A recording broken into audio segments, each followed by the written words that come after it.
Hello everyone, and welcome to my newest series I will be starting. I don't have a name for it just yet, I'm working on that, but to make it simple, I will be doing this series, and over time I will be explaining the lore, stories, and kind of interesting details in video games, starting today with the Blight from Dead by Daylight's Chapter 17. Let's get into it. Now, the Blight has been teased as a killer for the past few years in Dead by Daylight, and officially it was revealed that his real name is Talbot Grimes. He was an alchemist in the 1800s during one of the Opium Wars. We're not actually sure which one, it's never been confirmed. Now, prior to the Blight's release, there were many lore entries in the first tome, originally called The Hunger, based on the alchemist, a man who, as far as we knew, was someone within the void and within the realm of the entity that basically he didn't know who he was, and he didn't know anything, but he did remember one thing: the flowers, the nectar, the Pestula serum, something that has been teased throughout the game during one of the earliest events, the Hallowed Blight. It was lasted from 19th of October to the 2nd of November. Now, this event had survivors going around getting this Pestula, I think it's called the Putrid Serum.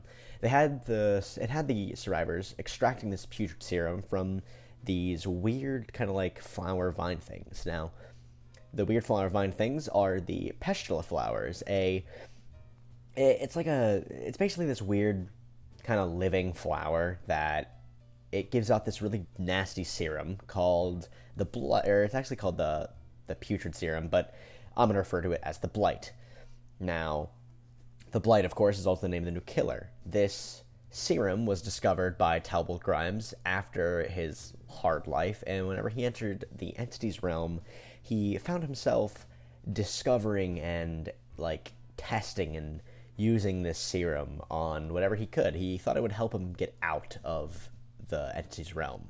But one thing that makes the Blight so special is he is the only killer we have to date that has interacted with other killers, whether or not prior to being a killer. Either way, he's the only killer that's ever interacted with other killers, as shown in the Withering Blight event trailer and the Alchemist stories. Here's the trailer, if you can watch it.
Along with the Trapper, he has also experimented on the Doctor. In Memory 1747, it states, "He has flashes of the Doctor, his screams, his agony, turning the tables on him, experimenting on him like he had done with so many others. Where? Not here. Somewhere else. Another world. Now, as confusing as all this may seem, it's pretty simple. And to summarize it, Talbot Grimes, a alchemist obsessed with wanting to make the world stronger, was pulled into the Entity's realm moments before his death in an opium den, and I believe he was pulled in as a survivor. He was put through the trials, and he was basically made to suffer. But he didn't want that. So he found his way out of the trials, and he found Vigo's workshop. Vigo is an older character in Dead by Daylight. He made the hatch. Maybe we'll do a lore video on him another time. Now, upon exploring the Entity's realm, he discovered the putrid serum, or the pestile flowers. He discovered that this serum and this nectar, it can make you strong. It gives you outworldly powers. And too scared to test it on himself, he began testing it on the killers, as we see with the Blight skins in Dead by Daylight. We know he's experimented on the Doctor, we know he's experimented on the Trapper, and whether or not the skins are canon, we'll keep it as they are, and he tested on almost every killer in the game.